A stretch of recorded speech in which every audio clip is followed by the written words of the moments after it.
Γνώρισα άνθρωπο που, από αυτό να σας πω την αλήθεια, σκανδαλίστηκα με το Θεό. Ένιωσα αδικημένος. Γιατί? Ήτανε παντρεμένος με 2 παιδάκια. Ένας πανέμορφος άντρας, δεν λέμε όμορφος, πραγματικά όμορφος, ελκυστικός, ένας τύπος σεξουαλικός. Καταλαβαίνεις ότι είναι ο άντρας που αρέσει. Και ο άνθρωπος, συζητήσαμε, άλλαξε πολλά πράγματα, εξομολογιότανε, προσευχότανε, και μου λέει μια μεγάλη αμαρτία που έπεσε. Τον ευλογημένο, ο Θεός να τον ελυπηθεί, και αυτόν και το έτερον ήμιση. Ήταν πολύ χοντρό, πολύ βαρύ. Τέλος πάντων εξομολογήθηκε, αγωνιζότανε, προσευχότανε. Γέροντα, έχετε κανένα καινούργιο βιβλίο να μου συστήσετε? Πάντα συνιστώ σε όλους κάποια βιβλία ή κάποια έργα κινηματογραφικά να δούνε. Του είπα κάποια καινούργια βιβλία, κανένα αγιορείτικο? Του είπα και κανένα αγιορείτικο. Διάβασε, λίγα πράγματα μπορούσε να κάνει, δεν είχε πολύ χρόνο, η δουλειά του δύσκολη. Και μια μέρα όταν είχα βγει, πέρυσι, έρχεται στεναχωρημένος: Γέροντα, πρέπει να σας δω. Ο πνευματικός μου είναι στο εξωτερικό, έχει πάει για κάποιο λόγο και δεν ξέρω σε ποιον να το πω. Όχι, λέω, θα σπάσε πάλι τα μούτρα του. Πρέπει να σας δω. Καλά, λέω, θα τα πούμε. Είχαν μαζευτεί και άλλοι άνθρωποι στο σπίτι, τα λέγαμε, αυτός ήταν κοντά μου. Γέροντα, μην με ξεχάσετε. Όχι, βλεγμένα, δεν σε ξεχνάω. Και ο Ξεριλό που τσιλιμπούρδισε πάλι.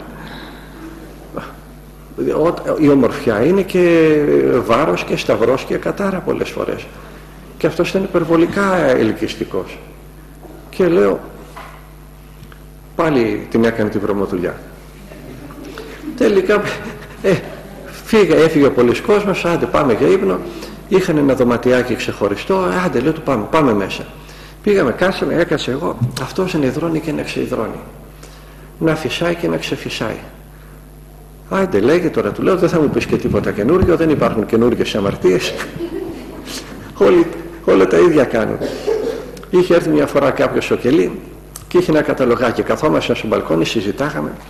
Να, λέει, θα πάω στον τάδε πνευματικό εδώ να εξομολογηθώ, που είχα πάει και πέρσι, και τα γράφω, λέει. Τα ίδια είναι, τα περσινά. Και λέει ένας άλλος που ήταν δίπλα, γυρνάει και μου λέει, αυτοί οι σημερινοί άνθρωποι δεν ξέρουν, δεν έχουν φαντασία καθόλου. Τα ίδια. Γιατί αυτός μπορούσε να εφεύρει και καινούργιες αμαρτίες. Τα ίδια τα περσινά. Λάτε, τι θα πεις? Τα ξέρουμε, του λέω. Συνεχωριόταν, ίδρωνε, ξείδρωνε. Μπάσε καλό, του λέω, τι έκανε πάλι? Ψάνε αυτό το βαρύ, το απίστευτο που μου είχε πει την προηγούμενη φορά. Να, Γέροντα, αν ήταν ο πνευματικός μου θα το έλεγα, αλλά σε εσάς έχω εμπιστοσύνη. Καλά κάνεις, σου λέω, δεν το μάθει κανένας παραπέρα. Δεν σημαίνει ότι επειδή δεν είμαι πνευματικός δεν μπορώ να συμβουλεύσω για κάποιον, και ο πατέρ Παΐσιος δεν ήταν παπάς, αλλά το εξομολογιώσουν, έτσι γίνεται. Ξέρεις ότι μπορεί να έχεις εμπιστοσύνη σε αυτόν που μιλάς και του μιλάς. Ίδρωνε, ξείδρωνε, φύσαγε, ξεφύσαγε, με έσκασε. Όταν μου το είπε, έκλαιγε. Ένιωσα ένα κενό στο στομάχι μου. Ένιωσα σαν να φύγει μια καταπακτή κάτω από τα πόδια μου και να με κατάπινε. Ήλικο έπαθα, σαν να φύγει το έδαφος κάτω από τα πόδια μου. Μου περιέγραψε μια κάθοδο του Αγίου Πνεύματος. Δεν μπορούσα να το πιστέψω, δεν μπορούσα να το χωνέψω, και να κλαίει και να τρέμει. Ούτε νηστείες ασκητών είχε κάνει, ούτε αγρυπνίες ασκητών είχε κάνει, ούτε τίποτα. Έτρεμε, δεν ήξερε πώς να μου το πει. Δεν ήξερε γιατί του συνέβη αυτό το πράγμα και πώς του συνέβη και γιατί να το συμβεί. Προσπάθησε να μειώσω την αίσθηση του τι έγινε, μην πέσει σε υπερηφάνεια σε τέτοια μέτρα. 3 ανθρώπους έχω γνωρίσει στη ζωή μου, είμαι 60 χρονών. 3 ανθρώπους μονάχα έχω γνωρίσει. Άντε βάλε και έναν 4ο. Και όλοι είναι μοναχοί. Και να βλέπω τώρα ένα παντρεμένο που δεν είχε και πολλά χρόνια μεταστραφεί στην πνευματική ζωή. 4-5 χρόνια ήταν όλα και όλα. Πώς κατάφερε και δίνει σε τέτοια απόσταση που δεν μπορεί ένας ασκητής, αγιορείτης, σε 70 χρόνια ζωής. Ο Θεός ξέρει, και η ψυχούλα του τι αθωότητα είχε μέσα στην καρδιά του, και ότι αυτά τα αμαρτήματα που έκανε σταματάγανε στη σάρκα. Η ψυχή του είχε παραμείνει η ψυχή παιδιού. Μέσα στην ψυχή του δεν είχε αρνηθεί ποτέ το Θεό, δεν είχε απομακρυνθεί ποτέ το Θεό. Ήταν ένα παιδί που είχε σπάσει τα μούτρα του και αγάπαγε τον πατέρα του και το Θεό και τον Χριστό και την Παναγία και τους Αγίους, και ήθελε να σωθεί. Το τι μου περιέγραψε δεν λέγεται. Προσπάθησε, του έδωσα μερικές συμβουλές, γιατί είχα τύχει σε κάποια ανάλογη περίπτωση. Δεν λέγονται αυτά τα πράγματα. Πιο εύκολα λες μια αμαρτία σου σε κάποιον παρά κάτι τέτοιο. Εννοώ μεταξύ μας, εμείς οι μοναχοί δεν λέμε τίποτα. Και δεν ήξερε ο καημένος. Έμεινε με ανοιχτό το στόμα. Μέχρι σήμερα δεν μπορώ να το χωνέψω. Ώσπου να πεθάνω δεν θα το χωνέψω. Γιατί? Τι έκανε, πώς τα κατάφερε? Με την απλότητά του. Είναι απλός, είναι απλός. Άμα του πεις ότι είναι αμαρτωλός, δεν θα σε αφήσει καν να το τελειώσεις. Και θα το πιστεύει ότι δεν υπάρχει μεγαλύτερος αμαρτωλός από αυτόν. Και θα έχει λόγος να το πιστεύει, γιατί θα σου απαριθμίσει τα αμαρτήματα που έκανε. Ναι, μεν μου τα συγχώρησε ο καλός Θεός, αλλά εγώ τα έκανα, τον επίκρανα, αυτό διορθώνεται? Λέω συγγνώμη, με συγχωρεί ο άλλος. Τι να το κάνεις το συγγνώμη? Είναι το κακό που έκανα σαν να μην το έκανα? Και κρατιέται σε ταπείνωση. Όχι προσπίτα, αυθόρμητα, φυσικά. Χωρίς να κάνει νηστείες αγιορείτη και να κάνει αγρυπνίες τον Ιωσήφ. Θα βρεθείτε σε μεγάλες εκπλήξεις όταν θα έρθει η ώρα να κριθούμε.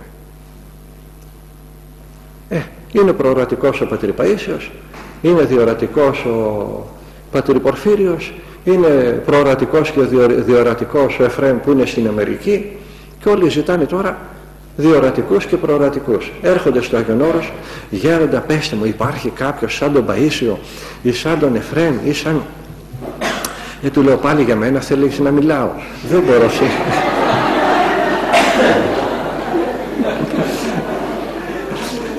όχι, λέει, για να πάω να τον ερωτήσω να ωφεληθώ. Το κακό στον καιρό και τον ανάποδο. Ο άλλος ρώταγε τον Χριστό και δεν ωφελήθηκε. Ποιος ούτε σου είπε ότι άμα ρωτήσει κάποιον τέτοιον θα ωφεληθείς? Πήγαινε στον παπά της ενορίας να εξομολογηθείς και άστα αυτά. Κυνηγάνε όλοι προορατικούς και διορατικούς. Οπότε είναι και κάποιοι άλλοι που πέφτουνε στην πλάνη και παρασταίνουν τους προορατικούς και τους διορατικούς. Άνθρωποι είμαστε όλοι. Μην ψάχνετε μακριά από την ενορία σας τη σωτηρία σας. Μην απομακρύνεστε από το πετραχύλι του παπά. Σας αναπαύει ένας πνευματικός. Γιατί και να βρούμε πνευματικό θέλει ψάξιμο. Δεν ταιριάζουμε όλοι με όλους. Πας σε κάποιον, άλλα του λες, άλλα σου λέει. Μην τον κατηγορείς. Είναι αυτός ο τύπος του, αυτός ο χαρακτήρας του. Δεν βοηθάει εσένα, βοηθάει όμως άλλους.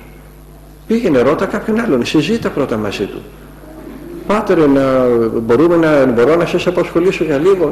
Δες τι άνθρωπος είναι, τι χαρακτήρας είναι, και όταν βρεις το πνευματικό με τον οποίο ταιριάζεις, με εκείνον μείνε.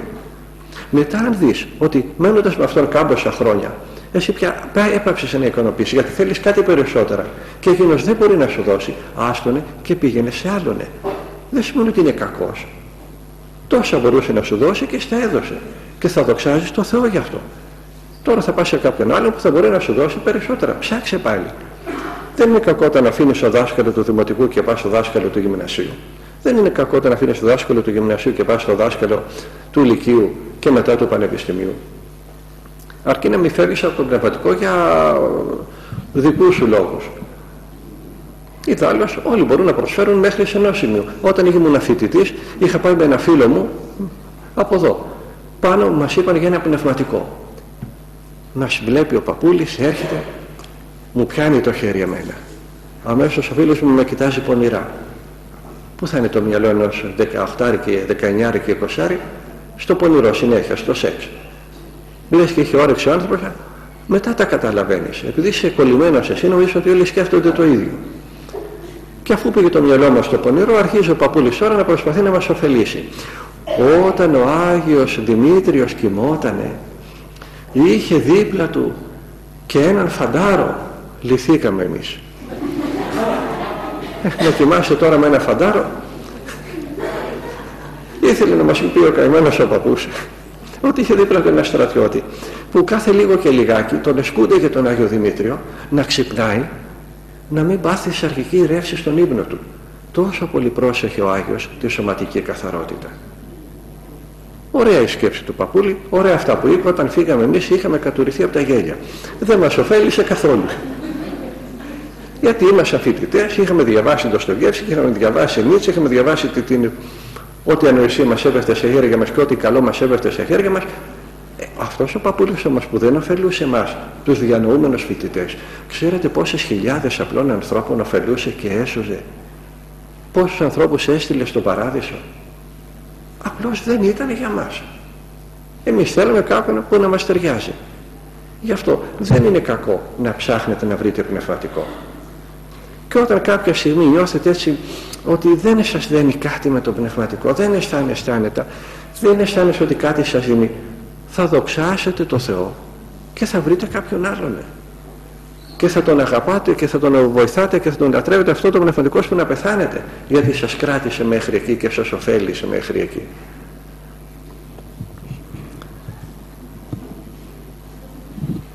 Είναι απλή η σωτηρία μας και εύκολη η σωτηρία μας. Και είναι δίπλα μας στη γειτονιά μας. Γι' αυτό μπορούν και αγιάζουν όλοι.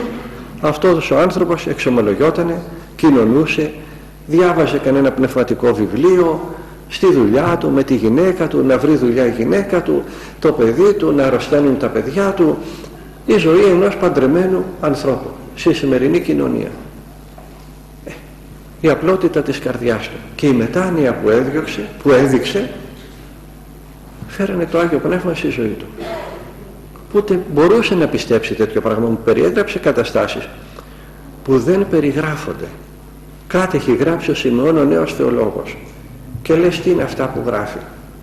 Υπάρχουν πράγματα που δεν τα ζήσει κανείς, δεν μπορεί να καταλάβει.